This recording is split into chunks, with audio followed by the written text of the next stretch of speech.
আজকে আপনাদেরকে সত্যিকারের প্রমাণ দেখাম জামাত ইসলাম প্রকৃতিকভাবে আসলে ইসলাম ধর্ম না, আর তারা ইসলাম পচা মিথ্যা প্রচার করে। দেখেন তাদের ব্যানারটা, হ্যাঁ তাদের ব্যানারে কোনো বিসমিল্লাহ নাই। তাদের বিসমিল্লাহ তারা বলে যে আসলে এরা ইসলাম ধর্ম, আর ইসলাম প্রচার করবো। তার ধর্মেই বিসমিল্লাহ নাই, তাদের ব্যানারে বিসমিল্লাহ নাই, তারা কিভাবে ইসলাম প্রচার করবো?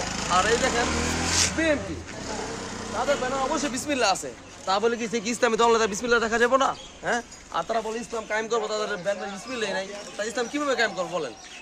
ঠিক ঠিক কিনা? তাহলে এটা কি বন্ডাবানি না, জেনুইন বন্ডাবানি এটা? হ্যাঁ, তারা কয় ইসলাম কায়েম করবে। আমরা কি এখন ইসলাম দেশে আছি? অমুসলিম দেশে আছি? অমুসলিম দেশে না, মুসলিম দেশে আছি। তারা যে কথাগুলো বলে, তারা মানে বিবেচনা করে কথা বলে না। এই দেখেন, দেখ বাংলা ফোকাস কর তুমি, ব্যানার কোন জায়গায় বিসমিল্লাহ আছে? বিসমিল্লাহ কিন্তু নাই, নাই নাই নাই। তারা তার ধর্ম প্রচার করে ইসলাম কায়েম করে লাইব। আর এই যে বিন থেকে প্রচার দিকে আসেন, এই যে বিসমিল্লাহ প্রচার লাও, এই বিসমিল্লাহির রহমানির রহিম।